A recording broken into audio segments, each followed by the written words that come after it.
I'd taken on the role of the mythic detective, Bogart as Marlowe, or as Sam Spade going after the Maltese Falcon to unravel all the mysteries. Following a path of clues to that final revelation, even if it would take me down to the cold, cavernous depths of a grave. You can't do this! My men are still inside! Do you have any idea why this is called Operation Dead Eyes? Yeah, take him out. Look at her faces. I think he's dead already. Let's do it. Oh no, it's gonna be the first anal sex minigame. Shows a bottle of pills shaken on the nightstand. Attention all personnel. The self-destruction sequence has been initiated. Of course. Evacuate the Self-destruct. complex immediately. Repeat. As it just already was in like an Austin Powers movie. Cold Steel is holding a secret military base under it, hidden behind door D6, which is why it was so secured. Max being present makes them want to destroy all the evidence. Yeah baby? Got shot like 10 times by the Berettas.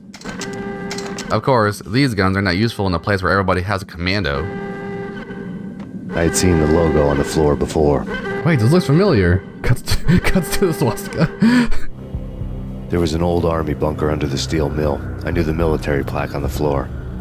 I'd seen 1,000 variations of the insignia on crumbling brick walls everywhere in the city. The sword replaced by a syringe. Project Valhalla, V for Valkyr, V for Valhalla. All of a sudden it read like a crackpot conspiracy theory.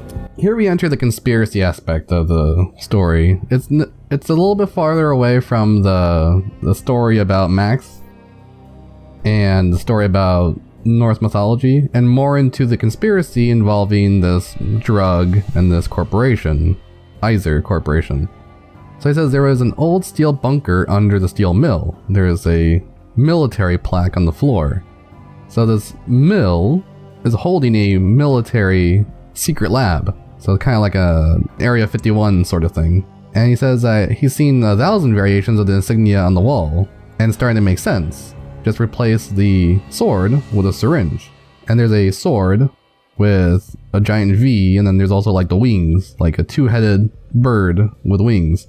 Two-headed eagles were very common, with like a medieval emblem. And the two-headed eagle is meant to represent empire, but this also means the material and the spiritual powers working together. So the two-headed eagle creates the V with the sword in between. So thanks to the sword, we get two heads. Thanks to the sword, we get the unification of these two heads and these two wings.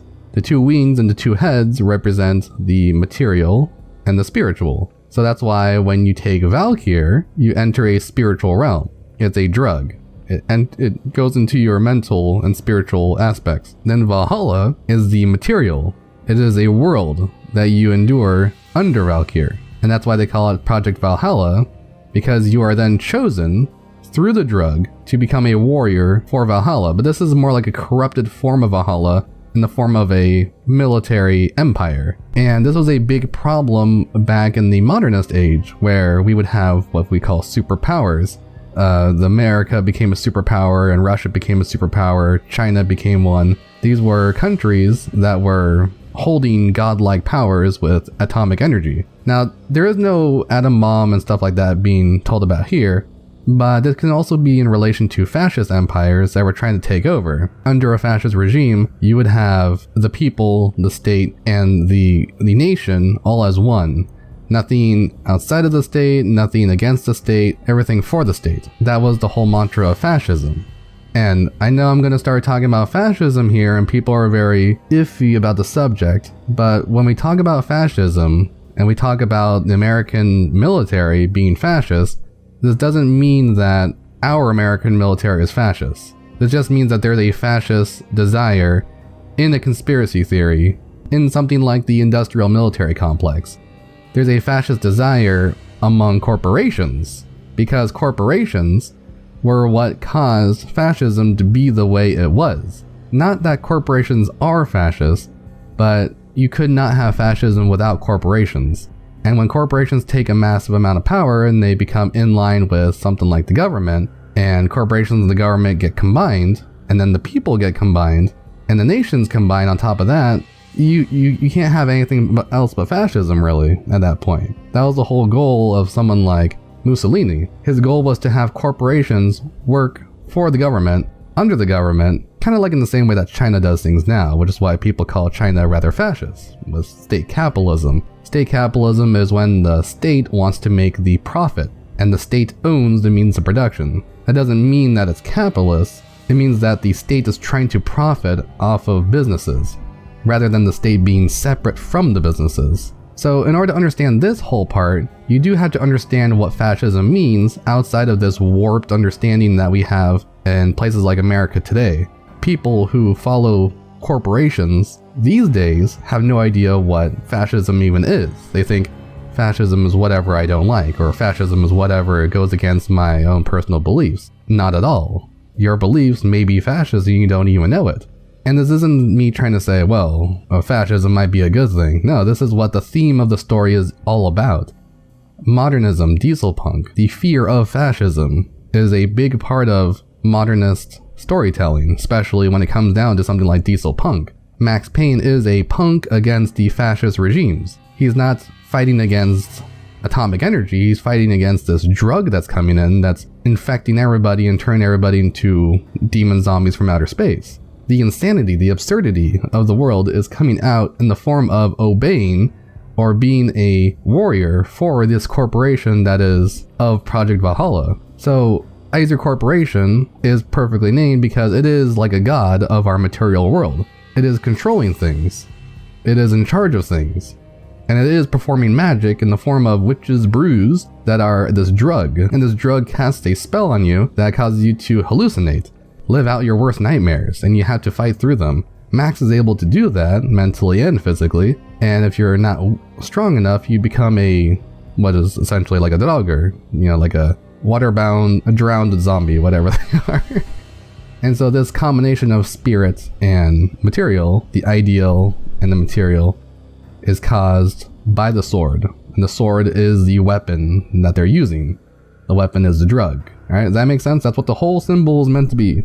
And this symbol is beautiful. I love how it works. I like how they combine the idea of like a government causing drugs to be used on people as like a fascist thing to do, and it relates it to fascism, and not directly trying to say that the country is fascist, just that this particular project is. Like there's all this nuance in the story. It's not trying to be an advocate for anything, it's just telling you what things are. If you do this, you are this, that kind of thing. It's not saying, hey, be against the government because, there's all these problems. And that's why Max Payne is a wonderful story. I don't think that they would be able to do this kind of nuance in today's day and age, especially with Rockstar. They would mess up this part so hard. I cannot believe them trying to put this part in any kind of coherent meaning other than advocacy for something stupid. The writers these days do not understand it because they are postmodernists. They are propagandists. This is not propaganda. This is telling things how they are. This is just explaining how something is, not determining what you should do, just that this is what Max's specific direction is. And Max is now rejecting the idea of, whatever Project Valhalla is, and he has every reason to. He's just now figuring out what it is in the first place. Like, he already rejected it, now he's figuring out what it is that he's rejecting. Oh, the weather outside is frightful, but the fire is so delightful. When you know place to go, let us know, let us know, let us... Whoa! That's ahoy. Alright, one guy remains. Attention all personnel. We got something for you, Voodoo. Destruction sequence has been initiated. Proceed. I guess he ran away. Immediately. He's like, I gotta get out of here. Too late! They're mixing soil and green. Valkyr's made of people! This is actually just like a Nickelodeon slime facility. I knew Dan Schneider was behind this. The insignias of a giant toe. No wonder the villain called Max's house. He's a flatfoot. The door was closing on his head. What a way to die.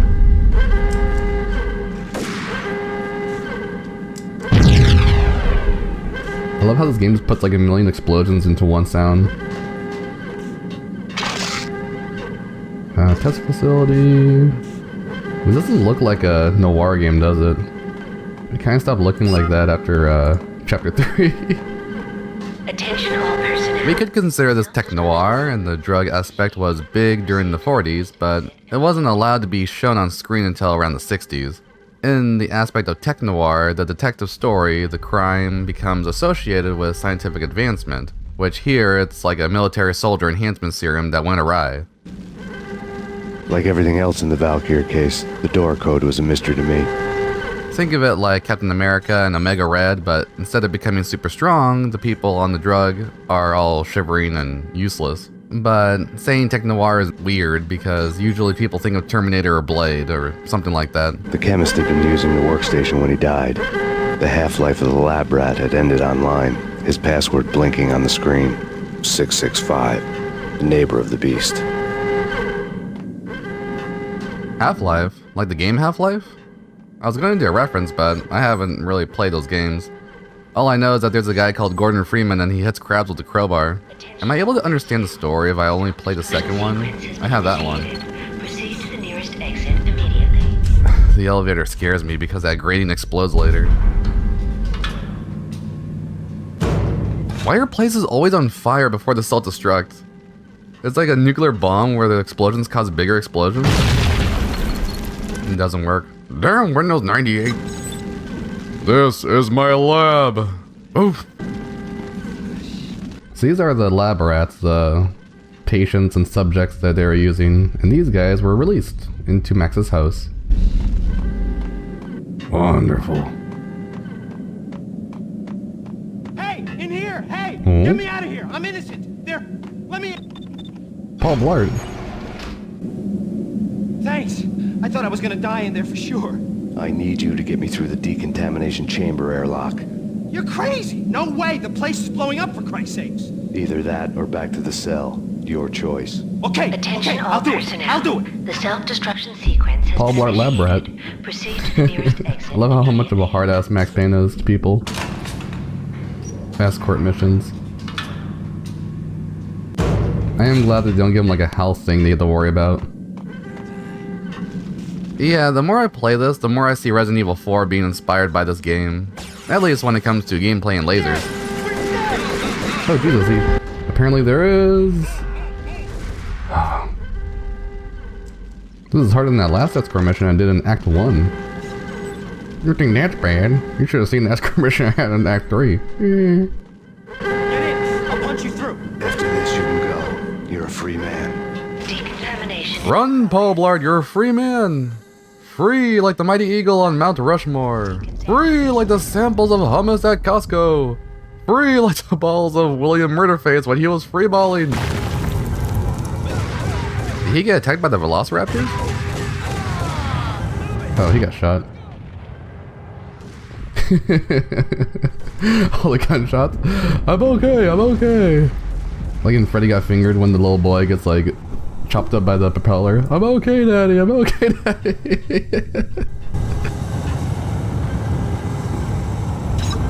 This is more of a laboratory kind of a lab. Fire and tables blocking the way, have to go around. You think they moved the stuff here and then the fire started, or people kept getting their head lit on fire like that guy in Home Alone? Actually, what was the point of having a barricade? This is like the Dark Souls level of lore nonsense. You had to read the scenery, man. The scenery's a whore, ugly! I was caught in the middle of the deadly web that was the Valkyr case. What the fuck is this? Okay, it doesn't harm me. So whoever set up this area, screw you.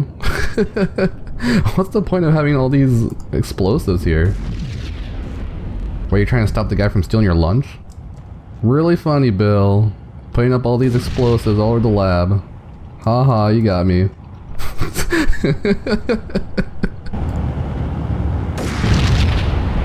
I know I don't have to blow them all up, but can't be too careful when it comes down to explosives. I can't remember if they had any in the second game. They probably gave up on that mechanic. Too time consuming, the engine couldn't handle it, whatever. I hate the new engine. Everything looks awful. Even Mona looked like a dehydrated Wendigo when she was supposed to be a smoking hot Guido. She's supposed to be like evil lord from Sin City, a dame to kill for, the queen of hot chick heaven. Thinking about it, I would suck a dozen unwashed cocks to see a Sin City game get made. Top secret. Project Valhalla. U.S. Army. Yggdrasil Network. Valhalla, the otherworldly place in Norse mythology where the bravest heroes spent their afterlife feasting and fighting forever, their wounds miraculously healed night after night. Valkyr, the maidens who chose the most courageous Viking warriors and carried them to Valhalla. 1991. The research objective is to create a chemical substance to enhance the stamina and morale of infantry troops. 1995. Results unsatisfactory. Project cancelled. Someone had decided to continue the sick experiment unauthorized. Alright, so this is the beginning of where we find out the truth about everything. Top secret Project Valhalla, US Army, Yggdrasil Network. Valhalla is explained here to be otherworldly place, where the bravest heroes spend their afterlife feasting and fighting forever, and their wounds are healed night after night. Here we have Max being healed night after night, and he is spending his time feasting and fighting. Well, feasting on painkillers and fighting bad guys, and he's doing it forever. The entire idea of Valhalla is in relation to video games in general. Pretty much every video game is a way to experience Valhalla in some way. So this is the game developer's way of saying video games are a way to experience Valhalla and to kind of simulate it in a way that is disguised as something else. I also like how there's like lasers like above his head, like I didn't blow them up beforehand. The Valkyr are maidens who choose the most courageous Viking warriors and carry them to Valhalla. So Valkyr is another way of saying Valkyrie. And the difference is just from Germanic being translated to Norse, like the Scandinavian kind of language and the Germanic kind of languages, they're just not really fully in tune, so everybody had their own way of pronouncing things and there was no like, you know, urban dictionary or something to check back in the old days. So there'd always be these weird different spellings of everything. But the very basic idea of a Valkyrie or a Valkyr is to choose the warriors. And these warriors are chosen in this game by being related to the Valkyr drug.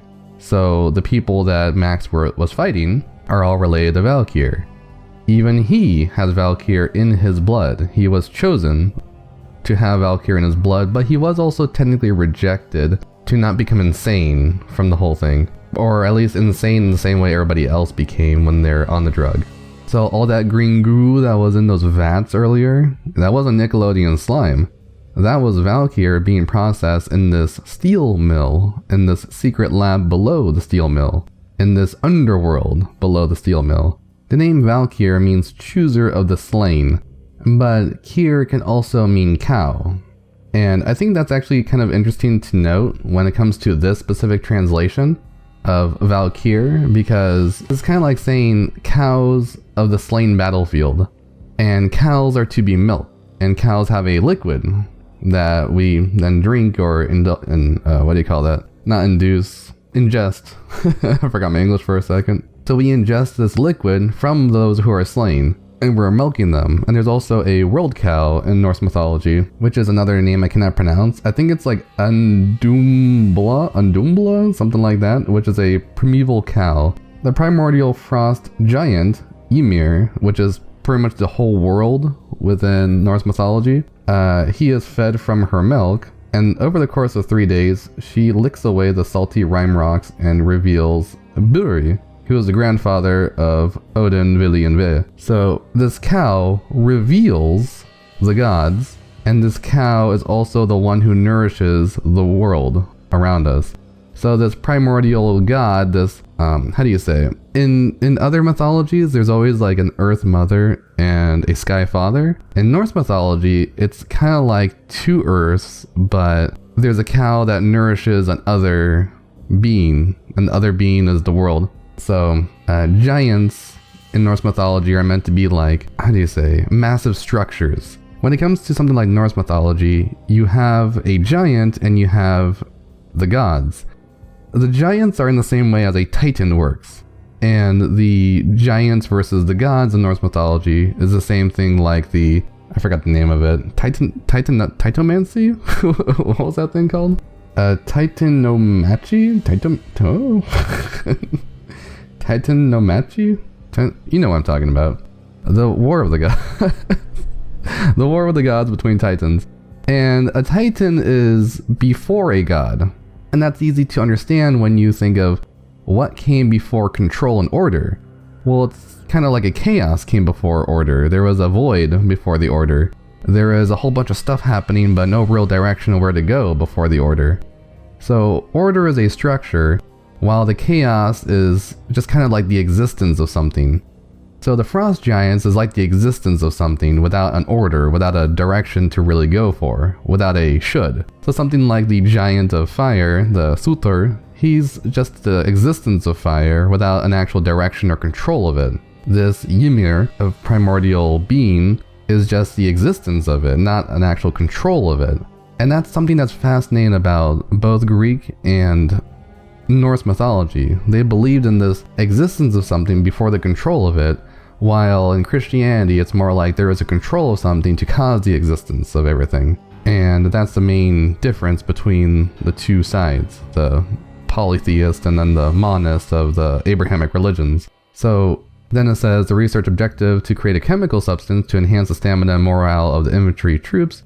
Here it's saying that there was a attempt to create what is pretty much the bravest heroes to spend their afterlife feasting and fighting forever, and they'll have their wounds healed. They wanted super soldiers. They wanted to use technology to create super soldiers who would not have to be healed. There was this weird, super crazy biopunk. There's this super crazy Rapture from BioShock kind of attempt to make a super potion that would cause super soldiers who are immortals. And they said, well, the project was canceled because instead of making them immortal, it just turned them insane. And the corporation, Isaac Corporation, tries to continue this by using this secret lab that was with the government. And the key word is was with the government, because this is a top secret project that was part of the military but then abandoned, specifically part of the US Army. And this is actually a big thing from the 80s and the 90s. There's always like this secret experiment. King of the Hill actually made a very great satire of this, where they had like walrus soldiers, and that's why the character Bill Dotrieve, he was really fat and like hairy. And they're like, yeah, you're like that because you're a part of some walrus program during the military, and they injected you with a walrus serum. And then he's like, oh, and then later he finds out, it's like, oh, I'm not actually like part walrus, I'm just fat. I love that kind of thing from King of the Hill. Project compromised. Data leak. Fix the damage by any means necessary. Security clearance red.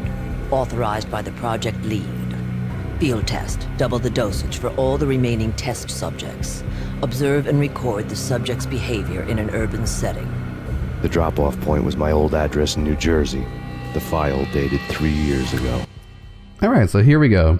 This is the reveal. This is the big reveal why Max's wife died in the first place. The project was compromised. There was a data leak. The data was given to Max's wife, Michelle. And whether she got it by accident or something, before she mentions like, hey, there's something about like Vikings or whatever in my files today. And Max is like, yeah, whatever, bitch, I'm gonna go to work. So because he didn't listen, he didn't know, like how is he supposed to know? Like she's just talking nonsense about the Vikings thing. That just, it just sounds so insane and absurd. He's like, I just don't have time for that. I'm in the logical world right now. I'm in my ethical phase. I'm gonna go to work. And that's how she dies. That's why he's into this weird, absurd, like spiral into chaos with his life, because something absurd brought itself into his world, and then like just, he kept spiraling down into chaos. Then he says the drop-off point was 3 years ago. Remember, there's 3 winters. This was 3 years ago. So he has 3 winters that went by, and now he's in Ragnarok. Alright, let's see how Ragnarok finalizes. In the mythology, Ragnarok is meant to finalize with the whole world on fire, and everything turns to ash, and then this ash is followed by water, and then the world is renewed. So this renewal, this rebirth is supposed to happen under Ragnarok, and this is why a rebirth is very important for a story like this because it's related to Ragnarok, and there's also the personal rebirth, which is caused by a hero's journey. So Max, in this case, in this more modernist kind of storytelling, he encounters a hero's journey. He goes from somebody who didn't know anything about the situation to somebody being led by a wise man, and then he also gets help from a maiden. But first you get helped by the wise man, then later, the mentor, and then later on you get helped by a goddess who gives you some kind of special item. And in that case, back when Mona gave him the dosage of Valkyr, that was her giving him a gift, because now he is awakened into this world of Valkyr. He is a chosen one by the Valkyr, and he's chosen to be the true Valhalla warrior. And I didn't want to explain too much about the whole hero's journey thing before, because that's just too much. But just, be assured that now that we're closer to the end of the game, Max has been going through a hero's journey this entire time. And we're in the later stage of it, and once we get to the end of it, he's going to be in this kind of renewed rebirth kind of moment, especially after he meets his shadow. And his shadow is going to be Nicole Horn, this woman of chaos that does everything that he would have done if he was in a different position, and if he was of a different moral, if he wasn't the, he says he's like an anti-hero and he's not really a good guy and stuff like that, but he is fighting for a cause that benefits, while Nicole Horn is fighting for a cause that causes destruction. She is an adversary to everything that's good in the world, while Max is trying to fight for what is good for the world. He's just not doing it in a good way. And that's where he finds his Knights of the Faith moment near the end. Just when you thought you had reached the deepest depths of horror, it suddenly got worse.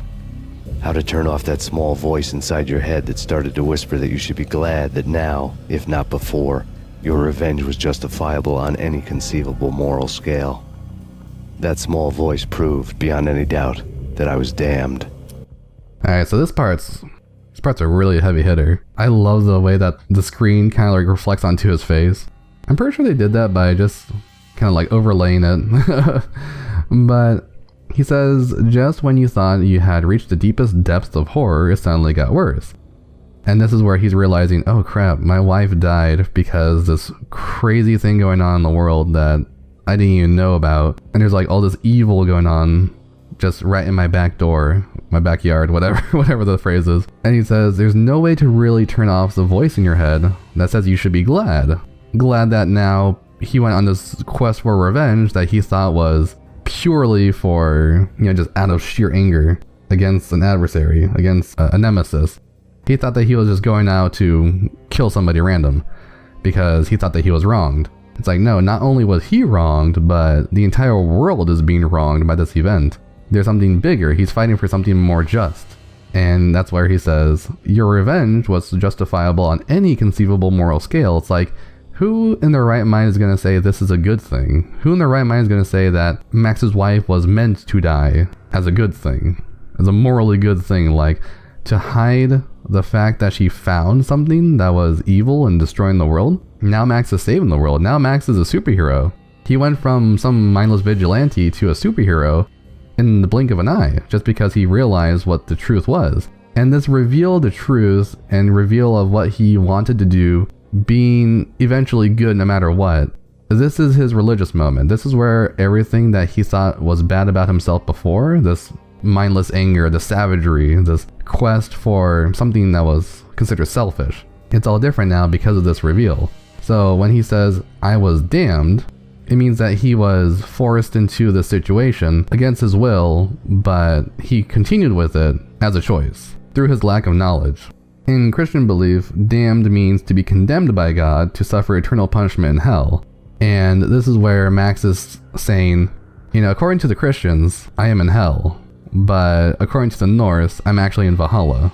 And that's the huge difference between the two religions. And he has to kind of figure out which one's the more correct one. Should he enjoy his time in Valhalla? Or should he enjoy his time in a more, something that doesn't cause an endless cycle? So he's either going to have to choose the endless cycle that is in relation to Ragnarok and constantly being rebirthed, or he has to choose the kind of finishing of the cycle. And that's where we get to the end of the game, where he decides, hey, I'm gonna end the cycle here. And that's why he has to make this big, huge, drastic leap towards the Isaac Corporation building. Well, sorry for spoiling the rest of the game, but he has to make this big, huge, drastic leap.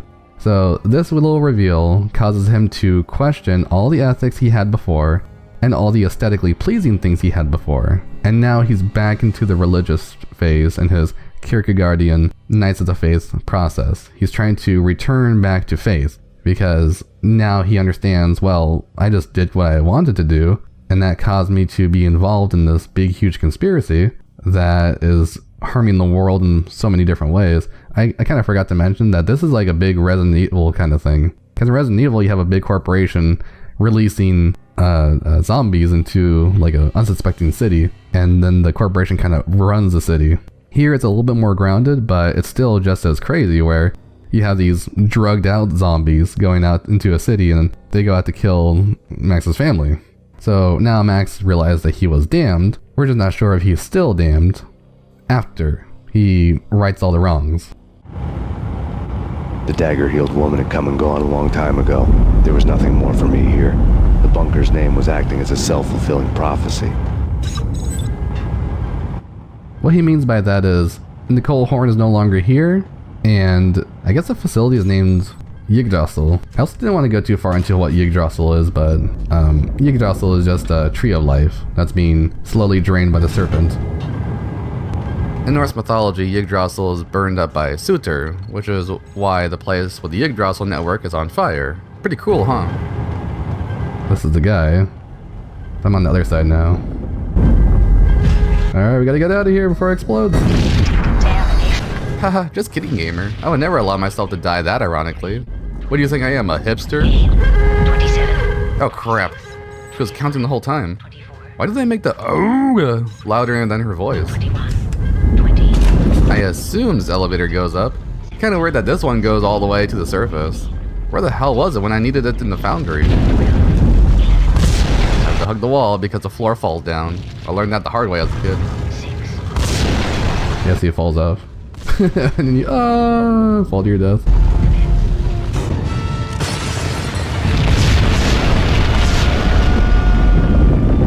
And he ran so far away. We pieced together a jigsaw, and the final picture is you finishing that same puzzle. A mad, green-eyed killer standing behind you. An urban legend come true. The Project Valhalla test subjects had been the mad junkies who had murdered my loved ones. The rest was simple body count math. It all pointed to her. Ms. Valkyr. The factory went up in a fiery inferno behind me. All my leads were dead, turned to smoke and dust. I'd lost my way.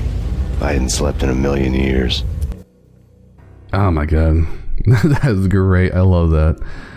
So he says he pieced together the jigsaw and find a little picture as you finishing the same puzzle. A mad green-eyed killer standing behind you. The mad green-eyed killer is the devil standing behind you, and the green is in relation to Valkyr, which is the blood of the devil. And the devil never disappears, he just changes form. He's constantly shedding his skin like a snake.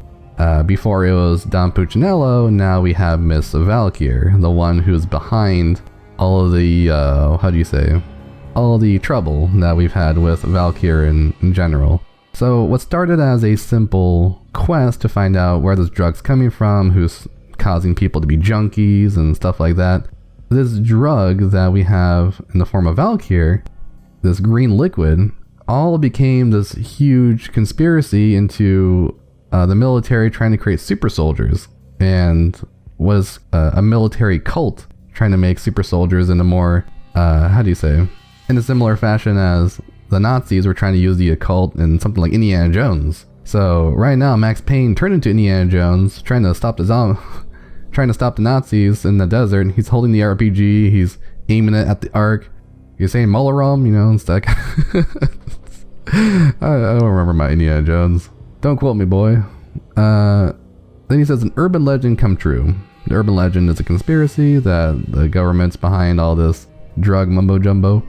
And that is very similar to how the CIA put crack into a lot of neighborhoods. I don't know if it was in New Jersey, but in a lot of neighborhoods that ended up having a this big crack epidemic in the 90s.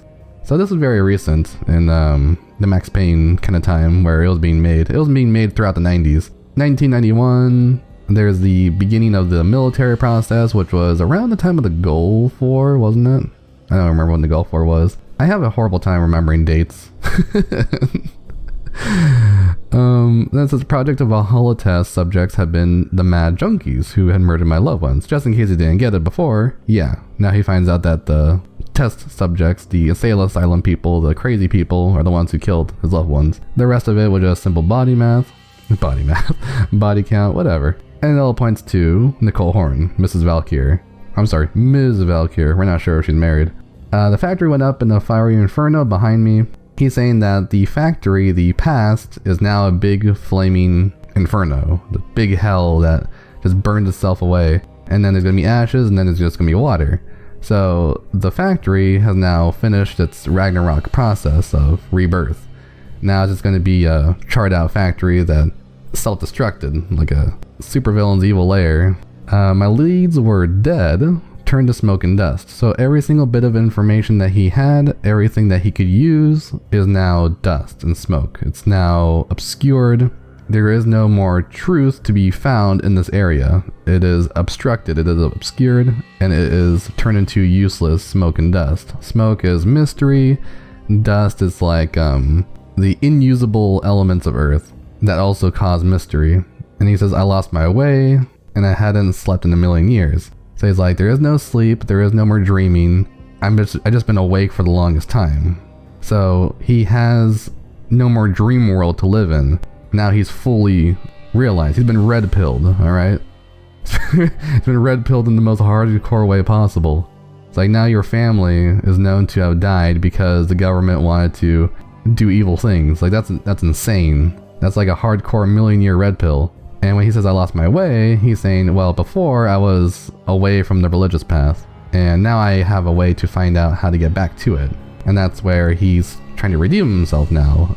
Earlier, he was in his low point, he's like, I don't even know what to do anymore. You know, I'm hopped up on Valkyr, I don't know what to do. And now he has this new lead into what is Miss Valkyr, Nicole Horn.